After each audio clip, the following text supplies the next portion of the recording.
And K-State has won 3 of the last 4 against Oklahoma. And look, Adrian Martinez, 5 total touchdowns in this game. The former Nebraska quarterback. Yeah, he's still playing college football. Look at that. I'm going to do the quick math. I think 392. Am I right? 382? I mean, that's pretty good. Total yards and 5 total touchdowns for Adrian Martinez. Look, Dylan Gabriel, the former UCF quarterback, he was good too. 26 of 39, 334 touchdowns. He's still yet to throw an interception this season. So, like, this was a good game, but Oklahoma, a lot of 3-and-outs. Just they weren't able to connect. And look, Brent Venables, it's not like a welcome to the Big 12 moment. He played for Kansas State. He played for Bill Snyder.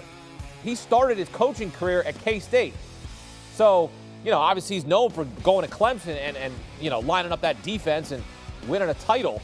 But he knows about Kansas State. I mean, he goes back in the day, back in, you know, late 80s when Kansas State under Bill Snyder was an absolute monster of a program there in Manhattan.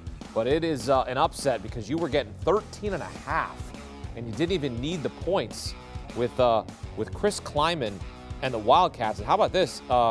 Kansas State 3-0, now 4-0 against the spread against Oklahoma under head coach Chris Kleiman. So how about that? Kansas State with the upset. Get some instant analysis. Welcome to CBS Sports HQ college football analyst Barrett Sallee. How about that? Oklahoma at home upset by Kansas State. Your reaction? Yeah, my reaction is that's the same old Oklahoma, right? I think we all came into the season thinking, oh, it's Brent Venables, a defensive mastermind. You mentioned his work as Clemson's defensive coordinator. He's going to make this a complete team, and he hasn't. I mean, this was an absolute thrashing by a Kansas State team that didn't really do anything offensively last week in the loss to Tulane. Kansas State over 500 yards of total offense. They did not get one sack. Adrian Martinez had a clean pocket throughout the entire game, and we saw what he could do on the ground. So my initial reaction is that what we thought Brent Venables was going to bring to Oklahoma, it just hasn't happened yet.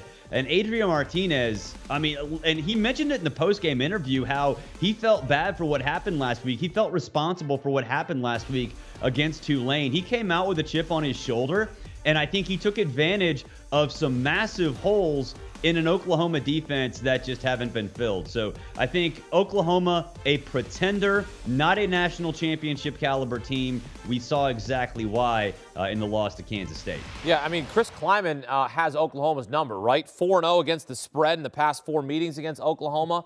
I mean, you didn't even need the points here, Barrett, and you get an outright win.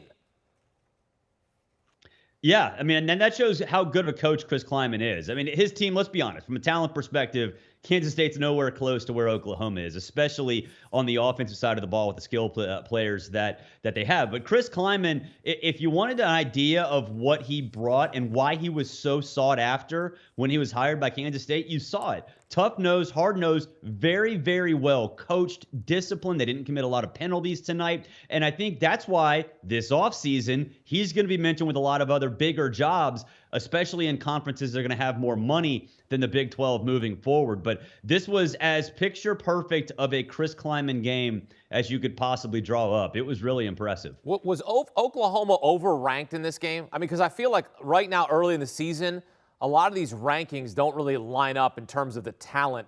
They're just going off the brand name. Like, oh, yeah, Oklahoma, we'll give them 6.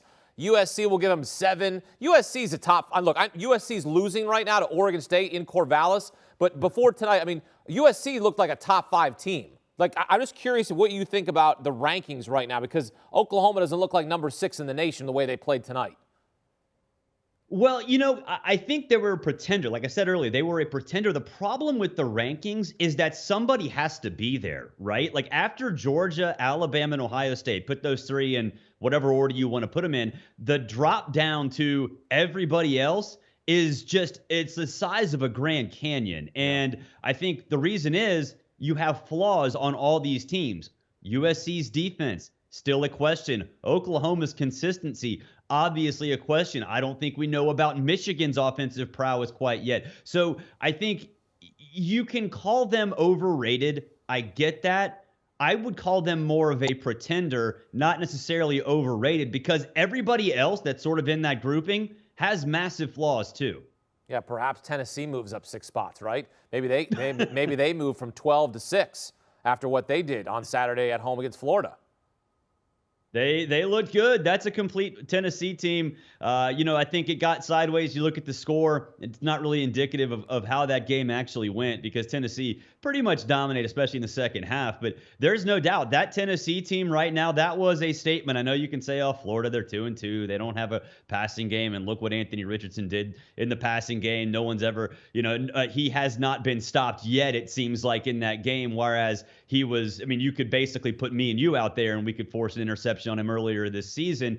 But I think the way that game went with Tennessee, offense drives the bus. Clearly they have that, and they get you behind the sticks. So Tennessee is the number 6 team. Sure, why not? The one bad game, the one flaw they had, and like I said, everybody's got flaws if you're in that grouping. They weren't that great defensively against Florida. Okay, that's fine. They're not Oklahoma. They didn't lose. And they didn't give up, they didn't let Adrian Martinez run all over them. So, yeah, it's going to be difficult. Like when we do our CBS 131 ballot, I have to do it tonight or tomorrow morning. It is hard because you get through the top 3 and then you just don't want to put anybody else down because who's the 4th best team? I have Michigan there. I don't really like that answer, but right now I think it's the right answer.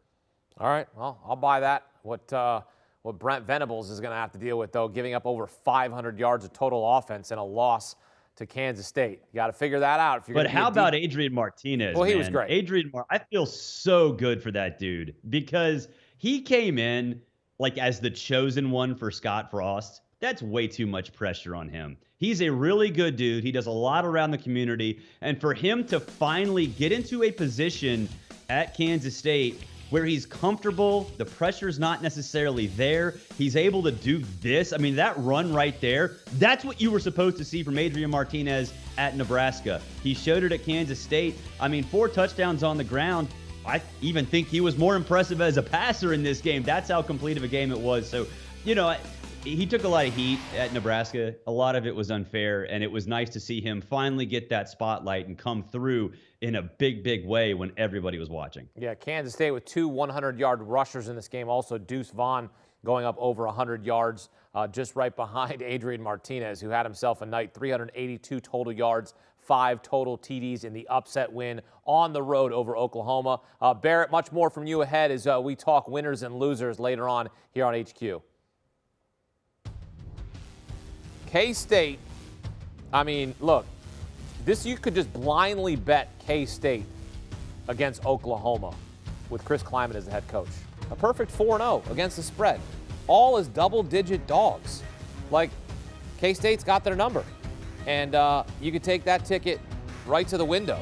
Get your winnings because Kansas State winning on this night in Norman, Oklahoma. Do you want a sports network that delivers everything that matters about the game? The highlights, the picks, the instant analysis, no yelling, no fake debates, no politics. Hit the subscribe button and never miss a moment.